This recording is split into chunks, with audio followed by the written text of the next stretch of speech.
অজ্ঞানতিমিরান্ধস্য জ্ঞানাঞ্জনশলাকয়া চক্ষুরুন্মিলিतं येन তস্मै শ্রীগুরবে নমঃ।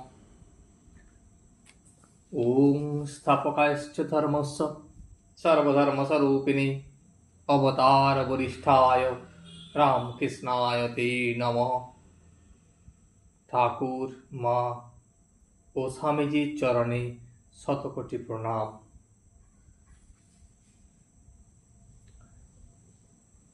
গিরিশের জন্য জলখাবার আসিয়াছে।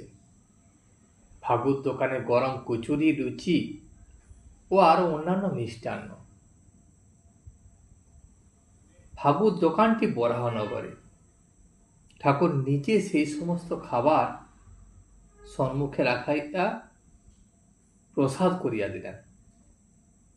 তারপর নিজে হাতে করিয়া খাবার গিরিশের হাতে দিলেন। বলিলেন, বেশ কচুরি। গিরিশ সম্মুখে বসিয়া খাইতেছেন। গিরিশকে খাইবার জল দিতে হইবে। ঠাকুরের শয্যার দক্ষিণ পূর্ব কোণে কুজায় করিয়া জল আছে।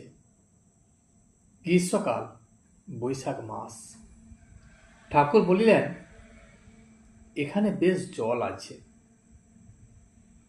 ঠাকুর তখন অতি অসুস্থ, তার দাঁড়াইবার শক্তি নাই। ভক্তেরা তখন অবাক হইয়া কি দেখিতেছেন। যে দেখিতেছেন ঠাকুরের কোমরের কাপড় নাই, দিগম্বর। বালকের ন্যায় শয্যা হইতে এগিয়ে এগিয়ে যাচ্ছেন।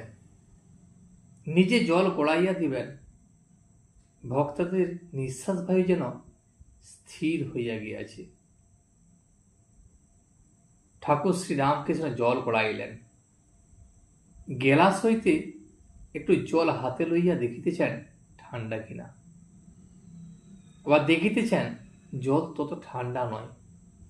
অবশেষে অন্য জল পাওয়া যাইবে নাকি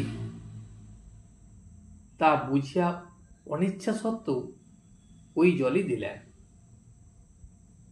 এদিকে গিরিশ তখন খাবার খাইতেছেন, আর অন্যান্য ভক্তগুলি চতুর্দিকে বসিয়া আছেন।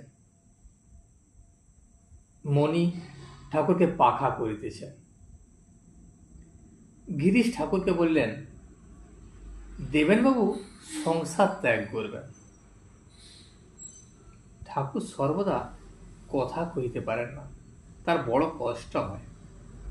নিজের ওষ্ঠাধর অঙ্গুলি দ্বারা স্পর্শ করিয়া ইঙ্গিত করিলেন, তাহলে পরিবারকে খাওয়া দাওয়া কি রূপে হবে, তাদের চলবে কিসে? গিরিশ তখন বলিল, তা কি করবেন আমি জানি না। সকলেই চুপ করিয়া আছেন। গিরিশ খাবার খাইতে খাইতে কথা আরম্ভ করিলেন। গিরিশ বলিলেন, আচ্ছা মহাশয়, কোনটা ঠিক, কষ্টের সংসার ছাড়া না সংসার থেকে তাকে ডাকা? ঠাকুর তখন মাস্টারকে বলিলেন, গীতায় দেখনি, অনাসক্ত হয়ে সংসার থেকে কর্ম করলে সব মিথ্যা জেনে জ্ঞানের পর তারপর সংসারে থাকলে ঠিক ঈশ্বর লাভ হয়।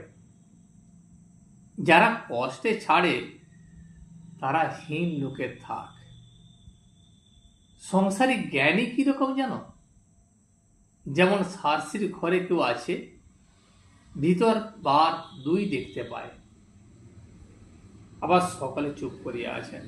ঠাকুর মাস্টারকে আবার বললেন, কচুরি গরম আর খুব ভালো। মাস্টার গিরিশকে বললেন, ফাগুর দোকানের কচুরি খুব বিখ্যাত। ঠাকুর বললেন, হ্যাঁ বিখ্যাত।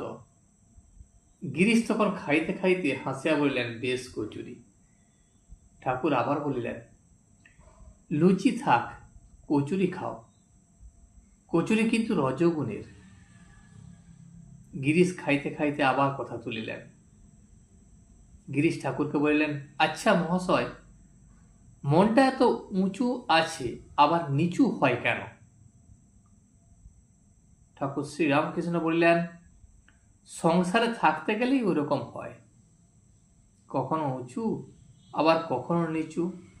কখনো বেশি ভক্তি হচ্ছে, আবার কখনো কমে যায়। কামিনী কাঞ্চন নিয়ে থাকতে হয় কিনা? তাই হয়। সংসারে ভক্ত কখনো ঈশ্বর চিন্তা, হরিনাম করে, কখনো বা কামিনী কাঞ্চনে মন দিয়ে ফেলে। যেমন সাধারণ মাছি কখনো সন্দেশে বসছে, আবার কখনো বা পচা ঘা বা বিষ্ঠাতেও বসে। ত্যাগীদের অবশ্য আলাদা কথা, তারা কামিনী কাঞ্চন থেকে মন সরিয়ে এনে কেবল ঈশ্বরকে দিতে পারে, কেবল হরিরস পান করতে পারে। ঠিক ঠিক ত্যাগী হলে ঈশ্বর বই তাদের আর কিছুই ভালো লাগে না। বিষয় কথা হলে উঠে যায়, আর ঈশ্বরীয় কথা হলে তখন বসে শুনে। আর ঠিক ঠিক ত্যাগী হলে নিজেরা ঈশ্বর কথা বই আর অন্য বাক্য মুখে আনে না। মৌমাছির এখনই কেবল ফুলে বসে মধু খাবে বলে, অন্য কোনো জিনিস মৌমাছির ভালো লাগে না। গিরিশ দক্ষিণের ছোট ছাদটির উপর হাত ধুইতে গেলেন। ঠাকুর তখন মাস্টারকে বলিলেন, ঈশ্বরের অনুগ্রহ চাই, তবে তাতে সব মন হয়। অনেকগুলো কচুরি খেলে ওকে বলে এসো আজ আর যেন কিছু না খায়। গিরিশ পুনর্বার আবার ঘরে আসিয়া ঠাকুরের সম্মুখে বসিয়াছেন ও পান খাইতেছেন। ঠাকুর তখন গিরিশকে বললেন, রাখাল টাখাল এখন বুঝেছে কোনটা ভালো কোনটা মন্দ, কোনটা সত্য আর কোনটা মিথ্যা। ওরা যে সংসারে গিয়ে থাকে সে জেনে শুনে পরিবারে আছে, ছেলেও রয়েছে, কিন্তু বুঝেছে সব মিথ্যা, অনিত্য। রাখাল টাখাল সংসার লিপ্ত হবে না।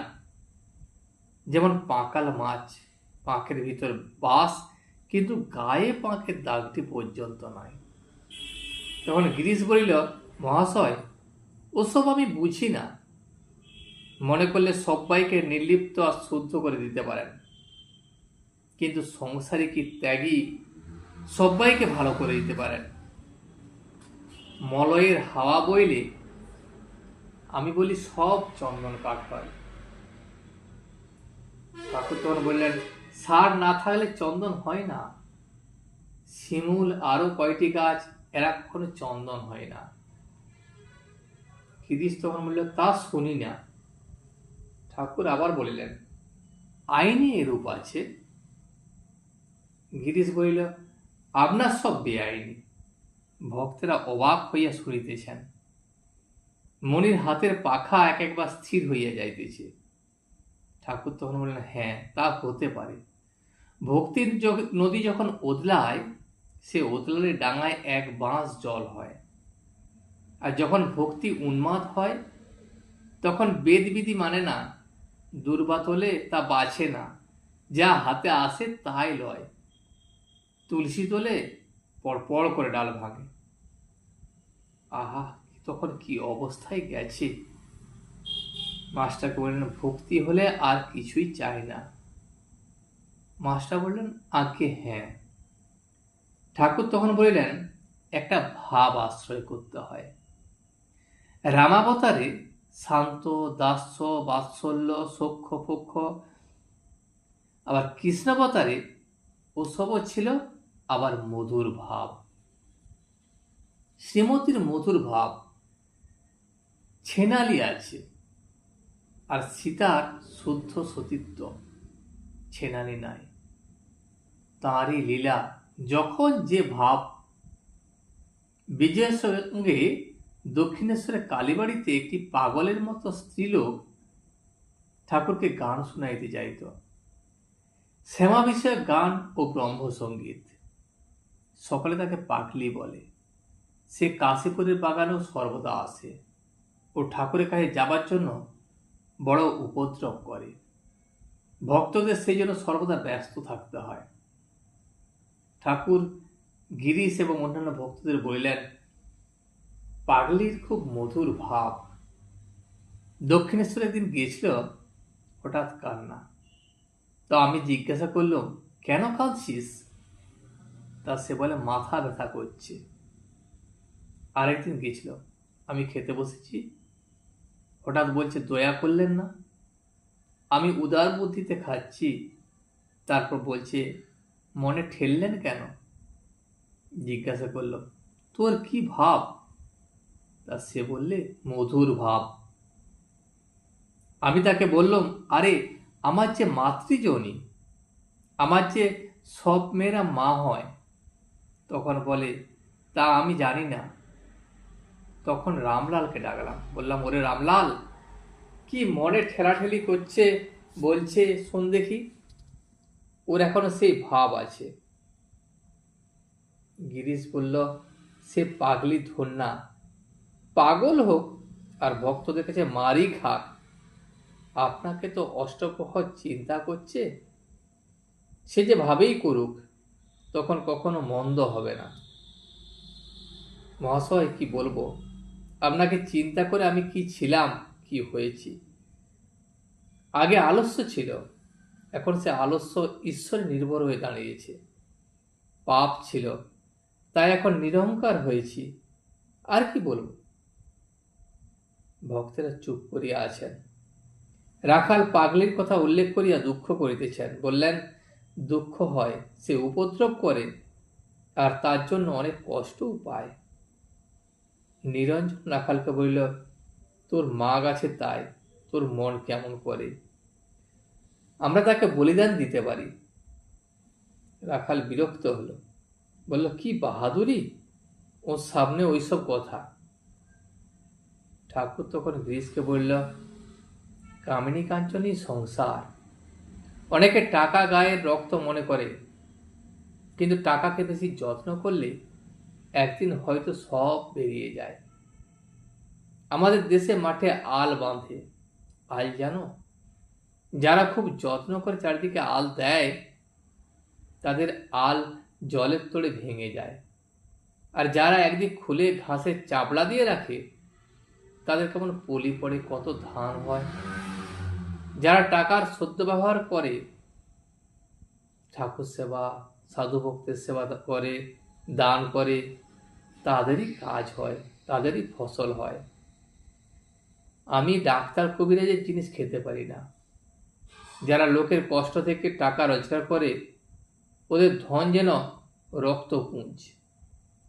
এই বলিয়া ঠাকুর দুজন চিকিৎসকের নাম করিলেন। গিরিশ বলিলেন রাজেন্দ্র দত্তের খুব দরাজ মন, কারো কাছে একটি পয়সাও লোন না, তার দান ধ্যান আছে। আজ এই পর্যন্তই। ভিডিওটি শেষ পর্যন্ত দেখার জন্য আপনাকে অসংখ্য ধন্যবাদ। ভিডিওটি যদি আপনার ভালো লেগে থাকে তাহলে একটা লাইক, কমেন্ট এবং বন্ধুর সাথে শেয়ার করে দেবেন। সাবস্ক্রাইব করে পাশে থাকা বেল আইকনটি বাজিয়ে দেবেন, যাতে আপনাদের নতুন ভিডিওগুলি সর্বপ্রথম আপনার কাছে পৌঁছে যায়। জয় শ্রী রামকৃষ্ণ, জয় শ্রী রামকৃষ্ণ, জয় শ্রী রামকৃষ্ণ।